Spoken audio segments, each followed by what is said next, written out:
চোখের জলে ফুলেল শ্রদ্ধায় চিরবিদায় নিলেন শাফিন আহমেদ। তার চিরবিদায়ের দিনেই নশ্বর পৃথিবী ছেড়েছেন আরেক সঙ্গীত শিল্পী হাসান আবিদুর রেজা জুয়েল। দুজনের প্রতি শ্রদ্ধা জানিয়ে শুরু করছি আজকের Walton smart fridge presents entertainment 24। সাথে আছি আমি শাহরিন জেবিন। চোখের জলে আর ফুলেল শ্রদ্ধায় চিরবিদায় নিলেন শিল্পী শাফিন আহমেদ। মঙ্গলবার বাদ জোহর জানাজা শেষে তাকে দাফন করা হয় বনানী কবরস্থানে। শেষ যাত্রায় প্রিয় শিল্পীকে দেখতে এসে বাকরুদ্ধ ছিলেন বন্ধু, সহকর্মী, অগ্রজ, অনুজরা। আকাশের মন ভালো নেই, তাই হয়তো ঝরছে বৃষ্টি। শিল্পীদের মন ভালো নেই, তাই তো নিশ্চুপ নির্বাক। ব্যান্ড তারকা শাফিন আহমেদের চিরবিদায়ের মুহূর্তগুলো ছিল এমনই। মৃত্যু নামের সত্ত্বে গেল 25 জুলাই আমেরিকার ভার্জিনিয়ার একটি হাসপাতালে মারা যান এই কিংবদন্তি। সোমবার বিকালে মরদেহ দেশে আনার পর মঙ্গলবার বাদ জোহর গুলশানের আজাদ মসজিদে হয়েছে জানাজা।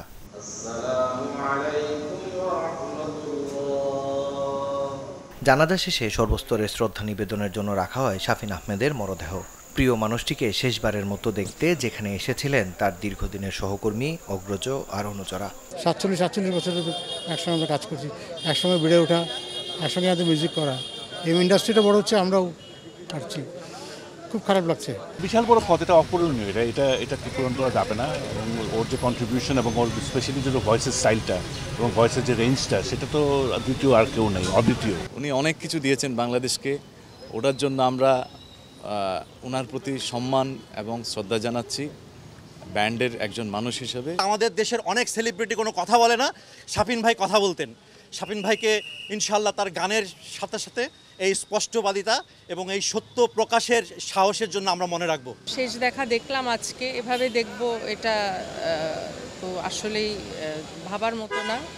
এরপরও আমাদের শ্রদ্ধা, আমাদের দোয়া সবসময় থাকবে। বাচ্চু ভাই, জেমস ভাই থেকে শুরু করে শাফিন ভাই, ওনাদের গান শুনি তো আমরা গান গাই। তো এই চলে যাওয়াগুলি আসলে খুবই এটা অপূরণীয় ক্ষতি। স্টেজ শেয়ার করেছি, অনেক কিছু, অনেক দিনের পরিচয়, তো এটা বলে শেষ করা যাবে না। এদিন প্রিয় শিল্পীকে অশ্রুসিক্ত নয়নে শেষ বিদায় জানাতে এসেছিলেন তার ভক্ত শ্রোতারাও। মাইলস 40 ইয়ার সেলিব্রেশন কনসার্টের মধ্যে দেখা হয়েছে, শাফিন ভাইয়ের সাথে কথা হয়েছে। তো উনি অনেক হাম্বেল, ওনার মধ্যে কোনো অহংকার এগুলো কিছুই কখনো ছিল না। সবার সাথে মিশতেন, কথা বলতেন, আমরা ওনার কাছ থেকে অনুপ্রাণিত হতাম। 25-30 বছর ধরে মায়ের ব্যান্ডের গান শুনি, অন্তত 45 বছর বয়স হয়েছে। বড় রক স্টার হিসেবে জানি, কিন্তু শাফিন আহমেদ অনেক ভালোবাসি, শ্রদ্ধা করি। শাফিন আহমেদ আমাদের মাঝে চিরকাল বেঁচে থাকবো। আজকে যে শাফিন আহমেদের যে মাইলসের যে ধারাটা, এটা যেন পরবর্তী প্রজন্মের ব্যান্ডগুলো আছে তারা যেন এই ধারা বজায় রেখে ব্যান্ড সঙ্গীতের যে জৌলস সেটা ফিরিয়ে আনে। জানাজা শেষে শাফিন আহমেদের মরদেহ নেওয়া হয় বনানী কবরস্থানে, যেখানে বাবা মায়ের কবরে চিরনিদ্রায় শায়িত করা হয় বাংলাদেশের জনপ্রিয় এই ব্যান্ড তারকাকে। মাকসুদুল হক ইমু, চ্যানেল 24, ঢাকা। কিংবদন্তি শাফিন আহমেদের চিরবিদায়ের দিনেই জীবনের রীতি টানলেন আরেক সঙ্গীত শিল্পী হাসান আবিদুর রেজা জুয়েল। মঙ্গলবার সকাল 11:53 জীবনের গল্পের দাড়ি টেনেছেন তিনি। বাদ আসর গুলশানের আজাদ মসজিদে প্রথম এবং চ্যানেল আইতে দ্বিতীয় জানাজা শেষে বনানী কবরস্থানে দাফন করা হয়েছে তাকে।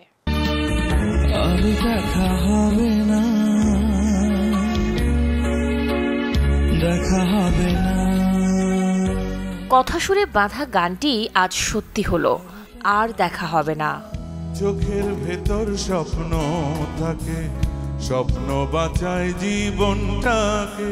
দীর্ঘদিন ক্যান্সারের সাথে লড়ে গানে গানে শ্রোতাদের মন যিনি রাঙিয়েছেন, সেই শিল্পীর কণ্ঠ আজ থেমে গেছে।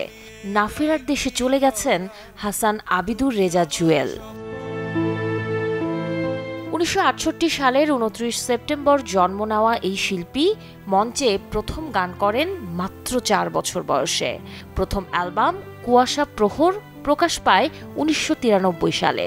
এরপর 2000 সাল পর্যন্ত প্রতি বছরই একটি করে অ্যালবাম শ্রোতাদের হাতে দেন শিল্পী। সবশেষ অ্যালবাম এমন কেন হলো মুক্তি পায় 2017 সালে। গান আর নির্মাণে যখন ব্যস্ত জুয়েল, তখন 2011 সালে আক্রান্ত হন লিভার ক্যান্সারে। গত 23 জুলাই শারীরিক অবস্থার অবনতি হলে তাকে ভর্তি করানো হয় ঢাকার একটি বেসরকারি হাসপাতালে। সেখান থেকে আর ফেরা হয়নি জীবনে, ফেরা হয়নি গানের ভুবনে, নির্মাণে। জুয়েলের প্রস্থানের খবরে হাসপাতালে ছুটে গেছেন অনেকেই। শিল্পীর এমন চলে যাওয়া যেন মেনে নিতে পারছেন না কেউই। যখনই ওনার সাথে দেখা হইতো এত আন্তরিক মনে হইতো, একেবারে কাছের প্রিয় ঘরের একজন মানুষ। উনি সবসময় খুব আন্তরিক একজন মানুষ ছিলেন, অনেক গুণী একজন মানুষ ছিলেন। দীর্ঘ 13 বছর ক্যান্সারে ফাইট করেছে এবং আমিও তার সহযোদ্ধা ছিলাম। এখন আমি বলবো সে জিতেছে, সেই যুদ্ধ সে জিতেছে, এখন সে আর সাফার করছে না। ধরো কোনো সকালবেলা কোনো অলস দুপুরে, হ্যাঁ, মনে পড়বে, মনে থাকবে একজন শিল্পী হাসান আবিদুর রেজা জুয়েলের কথা, হোক তা অলস সময়ে কিংবা কাজের ভিড়ে, অথবা মধ্যরাতে ব্যস্ত কাজের ভিড়ে। শাহরিন জেবিন, চ্যানেল 24। বিরতিতে যাব বাংলাদেশের এক জীবন্ত কিংবদন্তিকে জন্মদিনের শুভেচ্ছা জানিয়ে। 70, 80, 90-এর দশকে যে অভিনেত্রী অভিনয় শৈলীতে বুঁদ করেছেন সিনেপ্রেমীদের, তিনি ফরিদা আক্তার পপি। রূপালী জগতে যিনি সুপরিচিত ববিতা নামে। 1953 সালের 30 জুলাই জন্ম নেওয়া এই অভিনেত্রীর অভিনয় ক্যারিয়ার শুরু শিশু শিল্পী হিসেবে বড় বোন সুচন্দা অভিনীত জহির রায়হানের সিনেমায়। নায়িকা হিসেবে আত্মপ্রকাশ 1969 সালে। ডিস্ট্যান্ট থান্ডারে অভিনয় করে হয়েছেন সত্যজিতের নায়িকা, অর্জন করেছেন আন্তর্জাতিক সম্মাননাও। কথা ছিল 71তম জন্মদিনটি তিনি ছেলে অনিকের সাথে কানাডায় কাটাবেন, কিন্তু শারীরিক অসুস্থতায় তার হয়ে ওঠেনি।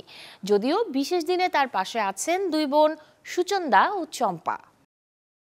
চোখের সমস্যায় আমেরিকার পথে যখন শাহরুখ খান, তখন বাবা মায়ের স্মৃতি বিজড়িত বাড়িতে ফ্ল্যাট কিনেছেন শাহরুখ পুত্র আরিয়ান খান। প্রেমিকের সাথে সুন্দর মুহূর্তের ছবিতে ভাইরাল কৃতি শ্যানন।